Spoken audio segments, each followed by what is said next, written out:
आताच्या घडीची सर्वात मोठी बातमी, नेत्रा पवारांचा मास्टर स्ट्रोक, आमदारांमध्ये गोंधळ. राज्यातील विधान परिषदेच्या 9 जागेसाठी निवडणुकीची घोषणा झाली आहे. 12 मे रोजी 9 जागेसाठी मतदान होत आहे. विधानसभेतील संख्याबळ पाहता महायुतीमधील भाजपला 5, एकनाथ शिंदेच्या शिवसेनेच्या वाट्याला 2, तर अजित पवार यांच्या राष्ट्रवादी काँग्रेसच्या वाट्याला 1 जागा येणार आहे. तर महाविकास आघाडीच्या वाट्याला 1 जागा येणार असल्यानं जोरदार रस्सीखेच पाहायला मिळते. अजित पवार यांच्या राष्ट्रवादी काँग्रेसचे आमदार अमोल मिटकरींची जागा रिक्त होणार आहे. मात्र या जागेवर मिटकरींना पुन्हा संधी दिली जाण्याची शक्यता कमी आहे. त्यामुळे या एका जागेसाठी राष्ट्रवादीमधील दिग्गज नेत्यांमध्ये जोरदार रस्सीखेच पाहायला मिळते आहे. राज्यातील विधान परिषदेच्या 9 जागा 17 मे रोजी रिक्त होत आहे. त्यामुळे निवडणूक आयोगाकडून या 9 जागेसाठी निवडणुकीची घोषणा करण्यात आली आहे. विधान परिषदेतील माजी मुख्यमंत्री उद्धव ठाकरे, विधान परिषदेच्या उपसभापती नीलम गोरे यांच्यासह 9 जणांच्या जागा रिक्त होत आहेत. त्यामुळे राष्ट्रवादी काँग्रेसमधील एका जागेसाठी इच्छुकांची मोठी रेग लागली.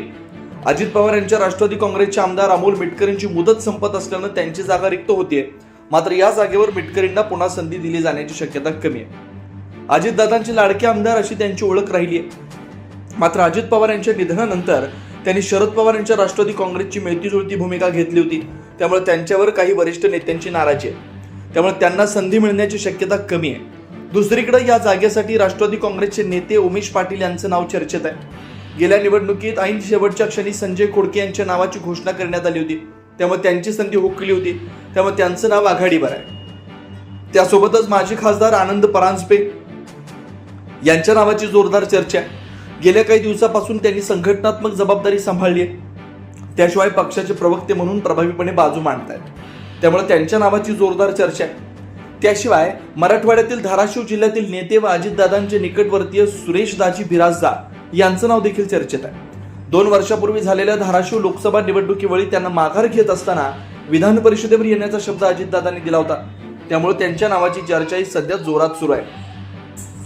2 वर्षापूर्वी झालेल्या धाराशिव लोकसभा निवडणुकीवेळी त्यांना माघार घेत असताना विधान परिषदेवर घेण्याचा शब्द अजितदादांनी दिला होता.